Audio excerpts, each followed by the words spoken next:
বিসমিল্লাহির রহমানির রহিম। আমি মোহাম্মদ হাফিজুর রহমান চাঁদ, বাংলা চাঁদ মেয়ে ইউটিউব চ্যানেল থেকে আপনাদেরকে স্বাগতম। আমরা এখন এসেছি জাতীয় প্রেস ক্লাব ঢাকা আব্দুল সালাম খান মিলনায়তন, পাবনা জেলা উন্নয়ন ফোরামের প্রতিষ্ঠাতা সভাপতি বীর মুক্তিযোদ্ধা মরহুম এসকে হাবিবুল্লাহ স্যারের বিদ্রোহী আত্মার মাগফিরাত কামনা, স্মৃতিচারণ ও দোয়া মাহফিল করার জন্য মিলাদ মাহফিলের আয়োজন করা হয়েছে। এখানে আমরা সবাই মিলাদ মাহফিল শেষে আমরা তার জন্য দোয়া করব। ধন্যবাদ আপনাদের সবাইকে। আসসালামু আলাইকুম রহমতুল্লাহ। আজকে আমাদের শ্রদ্ধাভাজন পাবনা জেলা উন্নয়ন ফোরামের প্রতিষ্ঠাতা সভাপতি বীর মুক্তিযোদ্ধা এসকে হাবিবুল্লাহ সাহেবের আজকে মৃত্যু উপলক্ষে আমরা আজকে তার শোক সভার আয়োজন করেছি। এ উপলক্ষে যে অবস্থা আছেন সবাইকে সুস্বাগত এবং মোবারকবাদ জানাই। আমি ওনার স্মৃতি সম্বন্ধে শুধু একটা কথাই বলতে চাই, উনি একজন ভালো মানুষ ছিলেন, পাবনার উন্নয়ন চাইতেন এবং পাবনার উন্নয়নের জন্য উনি যথোপযুক্ত কাজ করে গেছেন। আমরা সবাই তার বিদেহী আত্মার মাগফিরাত কামনা করি এবং তার শোক সংতপ্ত পরিবারকে সমবেদনা জানাই। আসসালামু আলাইকুম ওয়া রাহমাতুল্লাহ ওয়া বারাকাতুহু। আমি এই মুহূর্তে মঞ্চে থেকে আহ্বান করছি ডাক্তার আব্দুল সালাম সাহেবকে কিছু বলার জন্য অনুরোধ করছি।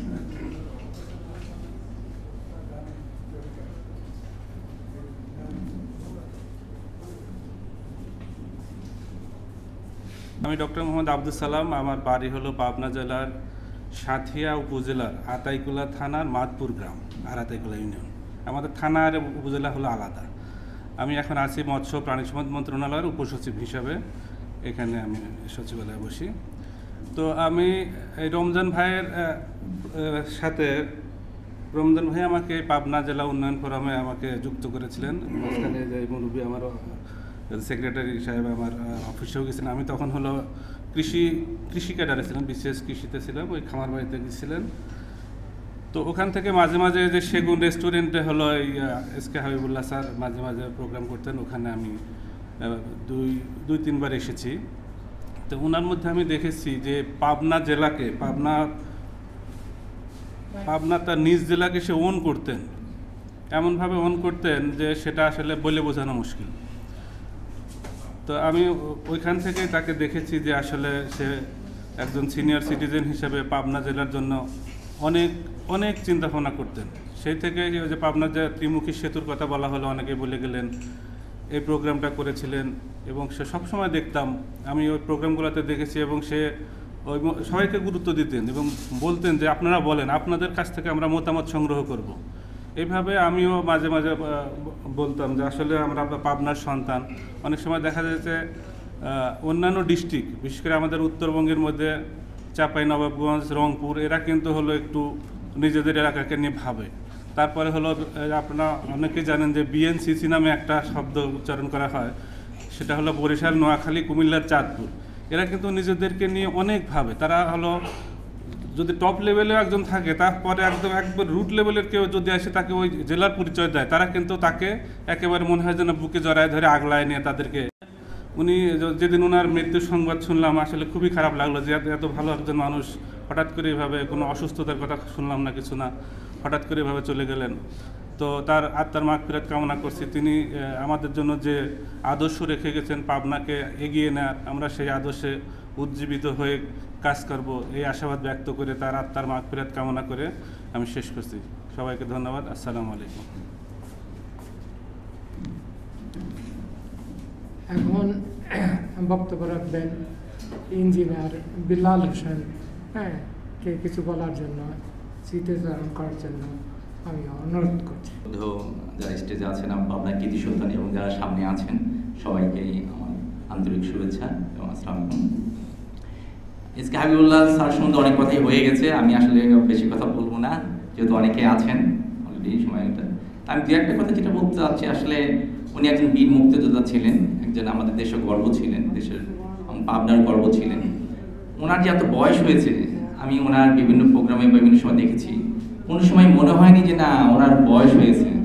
উনি মনে হয় মৃত্যু আগ পর্যন্ত সে চেষ্টা করে গেছেন পাবনাকে উন্নয়নের জন্য বা দেশের জন্য চেষ্টা করে গেছেন, বা দেশের সবসময় আমাদের জন্য সবার জন্য চিন্তা ভাবনা করে গেছেন। আমি ওনার দোয়া করি। ওনার রুহের মাগফিরাত কামনা করি, আল্লাহ যেন ওনার ব্যস্ত নসিব করুন। তা আমি যেটা আমরা সবার আমরা পাবনা অনেক কৃতি সন্তান আছেন, অনেকে আছেন, কিন্তু সবাই আমরা মানে পাবনাকে উন্নয়নের জন্য বা আমাদের দেশের উন্নয়নের জন্য বা সবার সাথে মিলেমিশে কাজ করার জন্য চেষ্টা করি না, কিন্তু ওনার মধ্যে এই জিনিসটা আছেন না। কারণ আমরা ওনার মধ্যে এই জিনিসটা ছিলেন, আগেও ছিলেন, এখনও আছেন। উনি লাস্ট মুহূর্ত পর্যন্ত চেষ্টা করে গেছেন, উনি শেষ মুহূর্ত পর্যন্ত। তা আমরা সবাই উনি যে জিনিসটা সবচেয়ে বড় লাস্ট পর্যন্ত করছেন আপনার ওয়াইশার টাইপ সেতু, তা আমরা সবাই যদি চেষ্টা করব বা আমাদের যে যেখানে আছি, এমপি মহোদয় আছেন, রাষ্ট্রপতি আছেন বা যে যেখানে আছেন, তার জায়গা থেকে ওয়াই টাইপ সেতুটা যদি হয়ে মানে আমরা চেষ্টা করি বা হয়ে যায়, তাহলে আপনার মনে করি একটা আশা পূর্ণ হবে। এছাড়া আমরা যে যেখানে আছি সবাই যার যার জায়গা থেকে সবাই যদি আমরা চেষ্টা করি, ইনশাল্লাহ পাবনার উন্নয়ন হবে, আমরা আশা করি। বিদ্যালয় প্রতিষ্ঠান সে মহৎ কাজ আর নাই, সে প্রতিষ্ঠা করেছে। মনসুর, রমজান ভাই, টিপু ভাই, ইঞ্জিনিয়ার বুলবুল ভাই সহ স্নেহের হাফিজুর রহমান হান্নান মীর, ইঞ্জিনিয়ার জিন্না, সাবিন ইয়াসমিন সহ যারা উপস্থিত সকলকে আসসালামু আলাইকুম। শ্রুতিকেন্দ্র, এই যে প্রয়াত এসকে হাবিবুল্লাহ, তার পরিবারের সাথে আমার পরিবারের আসলে একটি সম্পর্ক ছিল দীর্ঘদিনের। আপনারা জানেন যারা সুজনগরবাসী, বিশেষ করে সুজনগর সাতবাড়ি ইউনিয়নের চেয়ারম্যান ছিলেন আজকের এই এসকে হাবিবুল্লাহর বড় ভাই, দীর্ঘ সময়ের চেয়ারম্যান ছিলেন। শুধু তাই না, ওনার পিতা মরহম খন্দকার আব্দুল হামিদ, তিনাকে হামিদ মৌলানা নামে চিনতেন পাবনার প্রাচীন লোকজন, পাকিস্তান পিরিয়ড বা সেই সময়। আপনারা জেনে রাখবেন তিনি 17 ভাষার পণ্ডিত ছিলেন। প্রিয় বন্ধুগণ, পাবনার সুজনগর নিশ্চিন্তপুর গ্রাম আসলে একটি উর্বর ভূমি। আপনারা জানেন নিশ্চিন্ত গ্রামের অনেক গুণী মানুষ আছেন ঢাকাতে, বিভিন্ন জায়গায় প্রতিষ্ঠিত, নানান জায়গায় নানানভাবে। তার মধ্যে এই আব্দুল হামিদ খন্দকারের জন্ম এবং তাদের পরিবার আর্থসামাজিক উন্নয়নে একটি অনন্য ভূমিকা রেখেছে পাবনা তথা সুজনগরের মানুষের জন্য। এবং আমি একটু সম্মানিত আমার ম্যাক্সিমাম সিনিয়র ভাই এখানে উপস্থিত, বিশেষ করে মনসুর ভাই, টিপু ভাই, তাদের সামনে অনেক বড় বড় কথা আসলে মানে মানায় না, তারপরে বলছি যে এসকে হাবিবুল্লাহর বাবা মরহুম আব্দুল হামিদ খন্দকার, হামিদ মৌলানা, তিনি একটি নতুন ভাবধারা প্রবর্তন করেছিলেন, সেজন্য বিতর্কিত হয়েছেন। আপনারা জানেন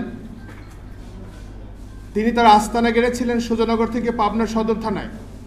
পাবনার 2টা রাঘবপুর, একটা দক্ষিণ রাঘবপুর, একটা পূর্ব রাঘবপুর। পূর্ব রাঘবপুরটা হলো নলদা শ্রীপুর থেকে ধোপাকাটা যে রোড চলে গেছে, মাঝামাঝি একটি রাঘবপুর, সেখানে তার একটা বাগান বাড়ি আছে। ওইখানে তিনি অনেক বিশাল কলার বাগান, যার কারণে তাকে কলা গাছে মুড়িতে বলা হতো সেই সময়। এবং তাকে বলে রাখি তার পিতার প্রায় 1400-র উপরে বই আছে, এবং সে কী তার লেখনী আমি জানি না, কেউ তাকে পছন্দ করুক আর না করুক। তোরাপ আলী খান থাকলে উনি জানতেন, ওনার পারিবারিক সদস্য ছিলেন। পাক বাহিনী যখন এই আব্দুল হামিদ খন্দকারকে মারার জন্য নানানভাবে ষড়যন্ত্র করে, তখন তিনি টাটিপাড়া গ্রামে পদ্মার চরের মধ্যে আশ্রয় নিয়েছিলেন। তার বই পুস্তক, পাণ্ডুলিপি সেখানে সংরক্ষণ করেছিলেন। সবচেয়ে বড় কথা, তিনারা মুক্তিযুদ্ধের পক্ষের ছিলেন। এবং পাবনাতে তখন হামিদ সাহেবের মুরিদ নামে একটা দল গঠন হয়। লক্ষ লক্ষ লোক হিন্দু মুসলমান ধর্ম ত্যাগ করে এই আব্দুল হামিদ খান, এসকে হাবিবুল্লাহর পারিবারিক ধর্মে তারা দীক্ষিত হন। এবং মুরিদিনরা জিজ্ঞেস করে যে হুজুর, এখন তো যুদ্ধের সময়, আমরা আসলে কোন পক্ষে ভোট দিব? তখন এই হুজুর বলেছিলেন যে তোমরা এখন নৌকায় ভোট দিও, যে দেশ স্বাধীনতার প্রশ্ন, এরপরে যা করার করে আর। এবং তার যে লেখনী দেখেন, আব্দুল হামিদ খন্দকারের যে লেখনী, মানুষ কবু হিন্দু, বৌদ্ধ, খ্রিস্টান আদি কিছু নয়, শিক্ষা, সঙ্গ, পরিবেশ ও কার্যচিত নামটি হয়। আমরা ছোটবেলা পড়েছি, আমরা দীক্ষিত হয়েছিলাম, সেখানে গিয়েছিলাম। এবং আমার দাদা সহ আমার অঞ্চলের বহু মানুষ পাবনা সদর থানার সুজনগরের টাটিপাড়ার এই হাবিবুল্লাহদের পরিবারের মুরিদ ছিল। আমরা তাদের পরিবারে মুরিদ ছিলাম, আমাদের পূর্বপুরুষগণ। তারপর আংশিক দেখার সুযোগ হয়েছে। এসকে হাবিবুল্লাহর পিতা 88 সালে যখন মারা যায়, আমরা ছোট, আমাদের সেখানে থাকার সুযোগ হয়েছিল। এবং তার কিছু লেখনী, তো দেখেন, আসছে তুফান বিশ্ব জুড়ে, দুর্নীতি সব যাবে উড়ে, তোরা করিস না রে ভয়, দেখে যাবার সময় মানুষ ভাবে টিকে রবে, দুর্নীতি সব উড়ে যাবে। দেখুন মরহম এসকে হাবিবুল্লাহ, আপনারা আমার চেয়ে ভালো জানেন, বাংলাদেশের তিনি বিসিএস অফিসার সোসাইটির সভাপতি ছিলেন। সুতরাং তার পক্ষে দুর্নীতি করা সম্ভব ছিল কি ছিল না আপনারা জানেন। সমস্ত কিছুই তিনি করতে পারতেন, তিনি করেননি। দেখুন এই এসকে হাবিবুল্লাহ, তিনি রেলওয়ের উচ্চ পদস্থ কর্মচারী, যেখানে রেল ডিপার্টমেন্ট দুর্নীতিগ্রস্ত, সেখানে এসকে হাবিবুল্লাহ সাহেব, তার বিরুদ্ধে কোনো দুর্নীতির কথা কেউ কখনো জানেনি, কেউ কখনো শোনেনি। আপনারা জানেন, আমার কোনো এক বন্ধু বলছিলেন যে তিনি নির্বাচন পরিচালনা কমিটির খুব গুরুত্বপূর্ণ দায়িত্ব ছিলেন বাংলাদেশ আওয়ামী লীগের। শুধু তাই নয়, বাংলাদেশ আওয়ামী লীগের বেতনভুক্ত সম্ভবত ট্রেজারার ছিলেন তিনি। কি না করতে পারতেন দুর্নীতি করতে পারলে। এবং ঢাকা থেকে কমলাপুর থেকে বরিশালগামী যে ট্রেন প্রজেক্টের তিনি অ্যাডভাইজার ছিলেন। সুতরাং দুর্নীতিকে কিন্তু তিনি প্রশ্রয় দেননি। আজকের যে মহামারী, আজকের যে সবচেয়ে মাথা ব্যথার বিষয় বাংলাদেশের মানুষের জন্য, সেই মহামারীর তিনি একেবারে কাদার মধ্যে বসবাস করে কাদামুক্ত ছিলেন, দুর্নীতিমুক্ত ছিলেন। এটা তার পারিবারিক শিক্ষা। কারণ বলছে আব্দুল হামিদ খন্দকার, মানুষ এসেছে ভাবে দুটি হক নয়, সৃষ্টি আর স্রষ্টার, প্রতি ইঞ্চি তুলা দণ্ডে মেপে দিতে হবে। এই যে হক্কুলিবাদ কোরআনে বলছে, হক্কুলিবাদ তার বাবার লেখা। মানুষ এসেছে ভাবে দুটি হক নিয়ে, সৃষ্টি আর স্রষ্টার। আপনি যদি হকটা না পালন করেন, প্রতি ইঞ্চি তুলা দণ্ডে মেপে দিতে হবে। আমরা পড়েছি তার বইগুলো কিছু। সৃষ্টি অবদানে ফুটে উঠেছে বিশ্ববাগানে, দায়িত্ব কর্তব্য লয়ে ঘাত প্রতিঘাত হয়ে, করিতে সুবার দান জীবনে মরণে, ভুল হলে মরণের অন্তর্দহনে। কি কথা, কি লেখনী। তো সেই কারণে আসলে ওনার বাবার আদর্শ উনি দীক্ষিত ছিলেন। আমার পরিবার সহ আমার দাদা সহ তার বাবার মুরিদ ছিলেন, সেখান থেকে দেখার সুযোগ হয়েছে তাকে। এই কারণে পারিবারিক শিক্ষার কারণেই আসলে তিনি দুর্নীতিমুক্ত ছিলেন। প্রিয় বন্ধুগণ, তিনি প্রয়াত হয়েছেন, আমাদের সামনে কিন্তু একটি উজ্জ্বল আদর্শ রেখে গেছেন। আজকে ড্রাইভার, আজকে আপনি পিয়ন, শত শত কোটি টাকার মানুষ, সেখানে তিনি এমন সমস্ত জায়গায় সেবা করার সুযোগ পেয়েও তার বিরুদ্ধে এমন অভিযোগ ঘৃণাক্ষরে কেউ করতে পারেন না। তাহলে তিনি আমাদের এই সময়ের জন্য, এই মহামারীর জন্য তিনি মডেল। আজকের যে ছোট ছোট দৌড় দে, যার যেখানে অবস্থান, টাকা কামা টাকা কামা, একটা অসুস্থ প্রতিযোগিতা, সেটা আমি হই, আপনি হন, যার যে জায়গা থেকে, সেই জায়গায় কিন্তু আজকের এই দুঃসময়ের মধ্যেও অনুসরণযোগ্য বলবার মতো একটি জায়গা তিনি রেখে গেছেন। এবং এই এসকে হাবিবুল্লাহর ভাতিজারা, টিপু ভাই চিনবেন, আমাদের জালালপুরের খন্দকার খালিদ হাসান টিপু, এই টিপু ফ্যামিলি, তারপরে ব্রিগেডিয়ার জিয়া শহর যে ভাইটাই, ওনার কিন্তু আপন ভাতিজা, আপন এই খন্দকার ফ্যামিলি। এবং আনোয়ার হোসেন মন্টু, আমাদের জেলা স্কুলের 65 ফার্স্ট সারা সেই ডিভিশনের, উনি কিন্তু আপন ভাতিজা, ওনাদের আপন ভাতিজা। ওনার পারিবারিক এটা বিস্তৃত, পুরো পাবনাতে বিভিন্ন জায়গায় ছড়িয়ে আছে। আসলে অনেক উচ্চ শিক্ষিত, এবং তিনি মৌলানা সাহেব 17টা ভাষা জানতেন। কারণে বিতর্কিত হয়েছেন যে উনি ওনার একটা ধর্ম প্রচার করে গিয়েছেন আর কি, তার মতো করে। তো আসলে আজকে যার সম্পর্কে আলোকপাত করতে বসা হয়েছে, যখন এসকে হাবিবুল্লাহ স্যার যখন এই পাবনা এই উন্নয়ন ফোরামটা করলেন, আমি সাথে ছিলাম। আমাদের ডক্টর সালাম ভাইকেও আমি দেখেছি গণমানুষকে নিয়ে। যখন রিটায়ার্ড করার পরে তার চিন্তার বিষয় ছিল যে পাবনা একটি উন্নত উর্বর ভূমি। এই কারণে কোনো জনগোষ্ঠী, কোনো জাতি, কোনো ন্যাশন গড়ে ওঠে 2-3টে প্রধান নদীকে কেন্দ্র করে। পদ্মা, বাংলাদেশে পদ্মা, মেঘনা, যমুনা 3টি নদী পেয়েছে। লাকিলি 64 জেলার মধ্যে একটি জেলা পাবনা 2টা নদীকে পেয়েছে, পদ্মা এবং যমুনা। আর কোনো জেলা পাওয়ার সৌভাগ্য ঘটে নেই। ফলে চলনবিলির মতো মিঠা পানি, একটি উন্নয়ন, একটা সমৃদ্ধ জনপদ। কিন্তু এসকে হাবিবুল্লাহ উপলব্ধি করেছিলেন যে মানুষগুলো হৃষ্টপুষ্ট, স্বাস্থ্যবান। দেখুন অন্য অঞ্চলের চেয়ে পাবনার লোক কিন্তু শক্তিবান হয়, স্বাস্থ্যবান হয় এবং শক্তিশালী হয়, মাথা স্থির, কিন্তু তাদের মধ্যে হৃদয়ের মমতাটা কম, একজন আরেকজনকে টানে না। আমাদের মধ্যে বন্ধুত্ব, ভ্রাতৃত্ববোধের বড় অভাব। সেই নাগাদে উনি রিটায়ার করার পরে নিবেদিত প্রাণ ছিলেন পাবনার উন্নয়ন কর্মে। এবং আপনারা জেনে রাখবেন যে কাজিরহাট থেকে সেই কি বলে একেবারে লালনসার সেতু পর্যন্ত রূপপুর, তার নেতৃত্বে আজকে আমি তার সেক্রেটারি, আমাদের জাহাঙ্গীর ভাই তার সেক্রেটারি ছিল, তার একেবারে সহযোদ্ধা শুরু থেকে তিনি একটি মানববন্ধন করেছিলেন।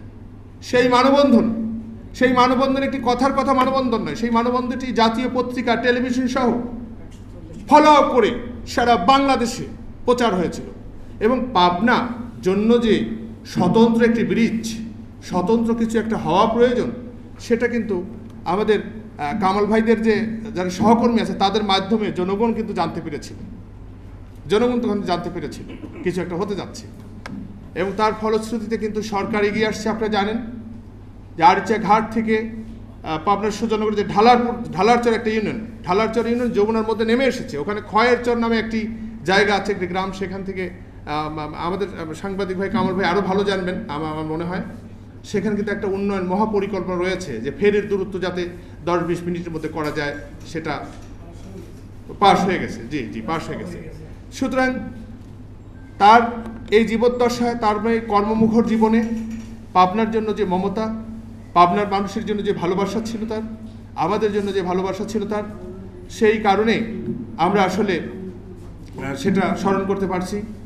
আমি তার পিতার আমি শ্রদ্ধেয় তুরাব আলী খান স্যার আসছেন, ওনার মুখ থেকে অনেক কিছু শুনবো আসলে। আমি এই কারণে এই এসকে হাবিবুল্লাহ সহ মুক্তিযুদ্ধের সময় যখন তাদের পরিবার বিপন্ন, তখন এই আজকের তুরাব আলী খানদের বাড়িতে ছিলেন এনারা। ওনাকে আসলে আমি ফোন দিয়েছি এই কারণেই, এসকে হাবিবুল্লাহ তার পিতা সহ টাটিপাড়া নামক গ্রামে তারা কিন্তু ওই মুক্তিযুদ্ধের সময় মানে নিজেদেরকে লুকিয়ে রেখেছিল। শুধু তাই নয়, এবং আমাদের এই যে এসকে হাবিবুল্লাহ যে পিতা, তিনি বিবাহের সূত্রে ওনাদের বাড়িতে থাকতেন। তার অনেক বইতে লেখা আছে টাটিপাড়া, বাংলা শোন এত বঙ্গাব্দ টাটিপাড়া ওনাদের বাড়ি। টাটিপাড়াটা হলো তুরাব আলী খানদের বাড়ি। তো আমি খুব সংক্ষিপ্ত বলছি যে মানুষ কখনো উত্তম মধ্যম কেহ নয়, শিক্ষা সঙ্গ পরিবেশ ও কার্যচর্য নামটি হয়। বিশ্বরাজের সৃষ্ট মানুষ উত্তম মধ্যম কেউ নয়, বিশ্বরাজের গুণ বিকাশে কেউ বা জ্ঞানী গুণী হয়। জ্ঞান ও গুণ সত্য বটে বিশ্বরাজের দয়ার দান, জ্ঞান ও গুণ করেন যিনি বিশ্বরাজের পূজ্য তিনি। এরকম হাজারো ছন্দ আমরা শিখেছিলাম। তো আজকের এই মহান মানুষটি, তার জন্ম বাংলাদেশ সরকার, বাংলাদেশ আওয়ামী লীগের দল, রেল ডিপার্টমেন্ট, পাবনার মানুষদেরকে নিয়ে যে তিনি সংগঠন করেছিলেন, তার এই জীবন আমাদের অনুসরণীয় হোক। বিশেষ করে তরুণ সমাজ বা আমরা যারা আছি তাদের জন্য উত্তম একটি আদর্শ তিনি রেখে গেছেন, যে আজকের এই দুর্নীতির মহামারীর যুগে যেখানে প্রতি পরতে রন্ধে রন্ধে দুর্নীতি, সেখানে তিনি দুর্নীতি মুক্ত থেকেছেন। এবং তার যে সুদীর্ঘ কর্মজীবনে তিনি দুর্নীতি রিলেটেড কাউকে কোনো হেল্প কোনো কিছু করেছেন এমনটি শোনা যায়নি। সুতরাং এই মহান মানুষের জন্য আমি প্রাণ থেকে দোয়া করি, অন্তর থেকে দোয়া করি যে মহান স্রষ্টা যেন তাকে পরপারে শান্তিতে রাখুন। এবং একই সাথে তার যে রেখে যাওয়া আদর্শ, তার পিতার আদর্শ, তার পরিবারের যে আদর্শ, যেটা আমরা দেখেছি শুনেছি, সেটা যেন আমরা ধারণ করে আগামী দিনে আমাদের পথ চলতে পারি, সেই আশাবাদ ব্যক্ত করে আজকে উপস্থিত সুধীবৃন্দের সকলকেই শ্রদ্ধার শুভেচ্ছা জানিয়ে আসসালামু আলাইকুম। ধন্যবাদ সকলকে।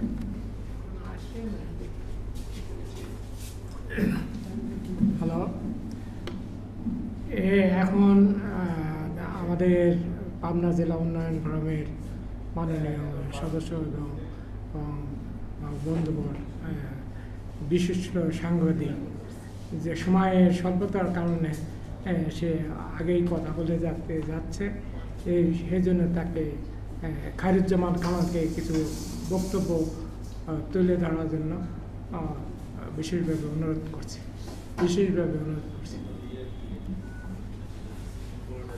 ধন্যবাদ।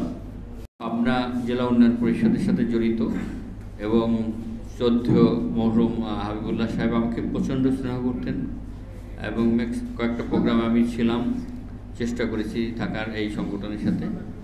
এই কারণেই যদিও এই জাতীয় প্রেস ক্লাব আমাদের সাংবাদিকদের কাছে বা দ্বিতীয় হোম হিসেবে পরিচিত, আমি আসলে বাংলাদেশ ফেডারেল সাংবাদিক ইউনিয়ন বিএফওজির সাথে জড়িত। সারা দেশে সাংবাদিক ইউনিয়নের ফেডারেশন বডি, সেটার কেন্দ্রীয় কমিটির কোষাধ্যক্ষ। পাশাপাশি বাড়ি, নগর বাড়ি, নাটিয়াবাড়িতে আমার বাড়ি, জাহাঙ্গীর আমার বাল্যবন্ধু, আমরা একসাথে পড়াশোনা করেছি। আমি পাবনা এডেড কলেজ, পরে ঢাকা বিশ্ববিদ্যালয়ে পড়াশোনা করেছি এবং সাংবাদিকতার সাথে জড়িত আর কি। যাই হোক, মূলত মরহুম হাবিবুল্লাহ সাহেব একজন বীর মুক্তিযোদ্ধা ছিলেন, এটা তার সবচেয়ে বড় পরিচয়। দ্বিতীয়ত, উনি সরকারি চাকরি করেছেন দীর্ঘদিন যাবৎ, বাংলাদেশ রেলওয়ের মহাপরিচালক পর্যায়ে কর্মকর্তা ছিলেন এবং পরবর্তীতে উনি রিটায়ারমেন্টের পরে বাংলাদেশের বিশেষ যারা মুক্তিযোদ্ধা ছিলেন সেই বিশেষ মুক্তিযোদ্ধা কল্যাণ সমিতির উনি সভাপতিত্ব দীর্ঘদিন তার পালন করেছেন এবং বাংলাদেশ সরকারের বিভিন্ন মহলে ওনার সাথে কাজ করতে যেটা দেখেছি, সব জায়গায় ওনার ভালো একটা যোগাযোগ ছিলেন। সবাই ওনাকে খুব রেসপেক্ট করতেন, জুনিয়ররা রেসপেক্ট করতেন, সিনিয়ররা ওনাকে খুব মান্য করতেন। ওনার যে স্বপ্ন ছিল যে পাবনার উন্নয়নের, এবং সেটার 1 নম্বর এজেন্ডা ছিল যে ওয়াই টাইপের যে সেতুটা আরিচা, নগরবাড়ি, কাজীরহাটের মাধ্যমে দৌলতদিয়া। সম্পাদক জনাব সাতিয়া, ঢাকাস্থ সাতিয়া থানা কমিটির সভাপতি এবং পাবনা জেলা উন্নয়ন ফোরামের সাংগঠনিক সম্পাদক জনাব মনসুর আলমকে মঞ্চে আসে কিছু বক্তব্য প্রয়াত SK হাবিবুল্লাহর জন্য যে বলার জন্য অনুরোধ করছি। SK হাবিবুল্লাহর জন্য মনসুর সাহেব একটু আসুন।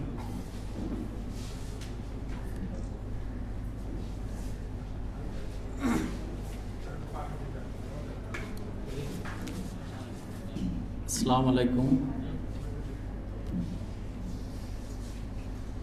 আমার পরিচয়টা আমি আগে দিচ্ছি। আমার বাড়িটা সাথিয়া উপজেলায়। আমি এমনি চাকরি করি, বাংলাদেশ ওপেন ইউনিভার্সিটিতে আসছি ওখানকার যুগ্ম পরিচালক হিসাবে, এবং আবার সাথিয়ার একটা সংগঠনের সাথেও আমি জড়িত। আমি ঢাকাস্থ সাথী উপজেলা কল্যাণ সমিতির সভাপতির দায়িত্ব পালন করছি এবং SK হাবিবুল্লাহ স্যারের সাথেও আমি আপনার জেলা উন্নয়ন ফোরামের সাথেও যুক্ত আছি। তো আমার বক্তব্যের শুরুতেই আমি আমার পরম শ্রদ্ধেয় বীর মুক্তিযোদ্ধা SK হাবিবুল্লাহ স্যারের প্রতি, বিদেহী আত্মের প্রতি শ্রদ্ধা রেখে আমি দু একটি কথা বলে আমি শেষ করতে চাই। আজকের আমাদের আয়োজন খুবই দুঃখের একটা আয়োজন। আজকের আমাদের স্মৃতিচারণ এবং মিলাদ মাহফিলের আয়োজন করা হয়েছে এমন একটা ব্যক্তিকে নিয়ে, যিনি এই পাবনা জেলা উন্নয়ন ফোরামের প্রতিষ্ঠাতা, সভাপতি, এবং তার নেতৃত্বেই আমরা এগিয়ে যাচ্ছিলাম। আমার স্যারের সাথে অনেক দিন ধরেই পরিচয় ছিল। 2008 সালে 5-6 সালের দিকে, অর্থাৎ এই যে এখানে রাজুকের পাশে যেখানে আওয়ামী লীগের সংগঠনের সাথে বিভিন্ন তথ্য প্রদানের জন্য স্যার একটা অফিস নিয়েছিলেন, তখন থেকেই আমি ওনার সাথে চলাফেরা করতাম। তখন থেকেই স্যারের আমার সাথে কম বেশি পরিচয় ছিল আর কি। পরে তো 3 নম্বর পার্টি অফিসে বসতেন, সেখানেও আমার চেনা জানা ছিল স্যারের সাথে। যাই হোক, উনি বাংলাদেশ আওয়ামী লীগের বিভিন্ন তথ্য সংগ্রহের একটা বিরাট দায়িত্বে ছিলেন এবং আমাদের ইমাম স্যারের খুব আস্থাভাজন লোক ছিলেন। আপনারা এটা বোধহয় অনেকেই জানেন যে ওনার নেতৃত্বেই এই পাবনা জেলা উন্নয়ন ফোরাম, অর্থাৎ পাবনাকে নিয়ে উনি চিন্তাভাবনা করতেন, পাবনা যাতে এগিয়ে যায় উন্নয়নের দিক দিয়ে, সেই চিন্তাভাবনা ওনার মধ্যে ছিলেন। তাই উনি গঠন করেছিলেন পাবনা জেলা উন্নয়ন ফোরাম। আজ ওনার স্বপ্ন ছিল আমাদের আরিচা কাজীরহাটে একটা সেতু করার, ওনার স্বপ্ন ছিল। আর সেটা বাস্তবায়ন হয় নাই। ওনার রেখে যাওয়া যে স্বপ্ন, আমি আপনাদের কাছে দাবি রাখি এবং আশা করি আপনারা যারা নেতৃত্ব স্থানে আছেন পাবনার, এবং আমাদের আজকে একটা সুযোগ এসেছে, আমাদের একটা গর্ব, আমরা পাবনা জেলায় আমরা প্রেসিডেন্ট পেয়েছি, বর্তমান সরকারের প্রেসিডেন্ট আমাদের পাবনা থেকেই নির্বাচিত হয়েছে। কাজেই আমার বিশ্বাস যে আপনারা যারা পাবনার নেতৃত্বস্থানীয় আছেন তারা যদি সবাই চিন্তা ভাবনা করেন যে আমাদের ওখানে সেতু করা, হয়তো প্রেসিডেন্ট মহোদয়ের সাথে যোগাযোগ করে আপনারা এই সুযোগটা কাজে লাগাবেন, তার স্বপ্ন যাতে বাস্তবায়ন করতে পারি আমরা সবাই মিলে। আপনাদের কাছে আমার এই একটা দাবি থাকবে, আপনারা যারা নেতৃত্ব স্থানে আছেন সবার প্রতি আমার দাবি থাকবে।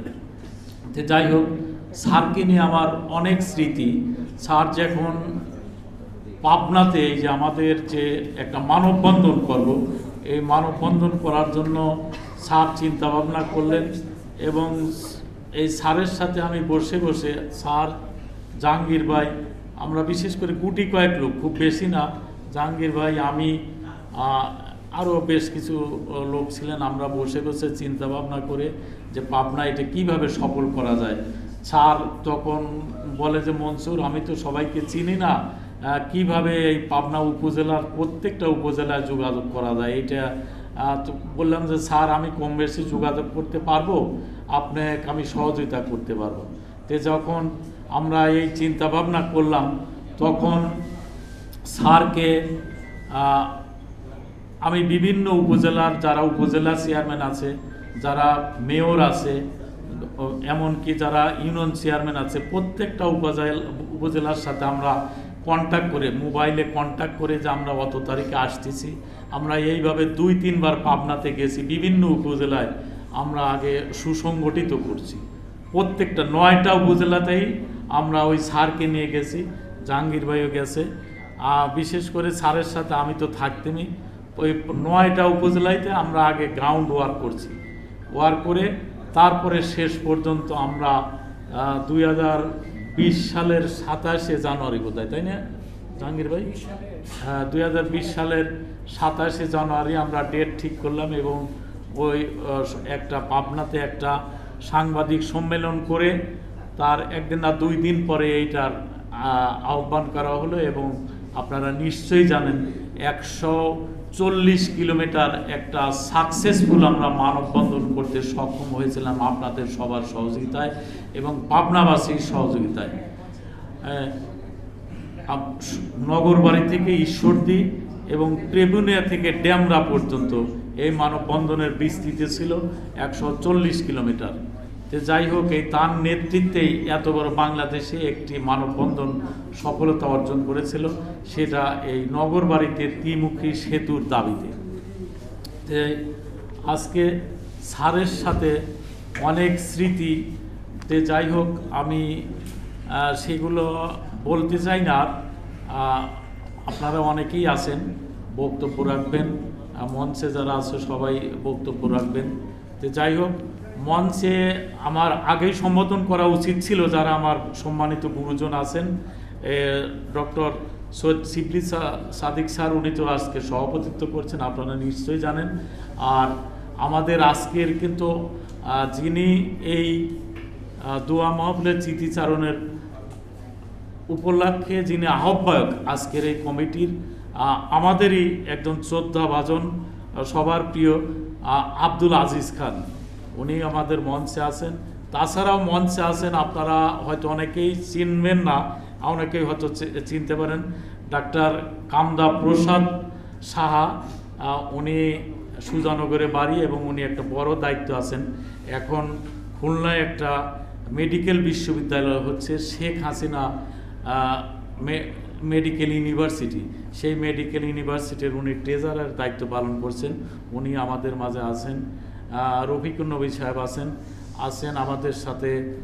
আমার ছোট ভাই ডক্টর সালাম, আমার ছোট ভাই বিলাল, তাছাড়া আরও উপস্থিত আছেন আমার 14 মুরব্বী, একসময় পাবনা সমিতির সেক্রেটারি ছিলেন অ্যাডভোকেট তুরাব আলী। আরও আমার সামনে আমার সমবয়সী এবং ছোট সবাই ভাইরা আছেন। এই সম্বোধনটা আমার আগেই করা উচিত ছিল, যাই হোক আমি অন্য লাইনে চলে গেছি। তো যাই হোক, আপনাদের সবার প্রতি আমার অনুরোধ থাকবে, যেটা আমি আগেও বলছি, আপনারা স্যারের যে রেখে যাওয়া, যে আমরা যেটা আজকেও দাবি আমাদের আজও আছে, যে দ্বিমুখী সেতু,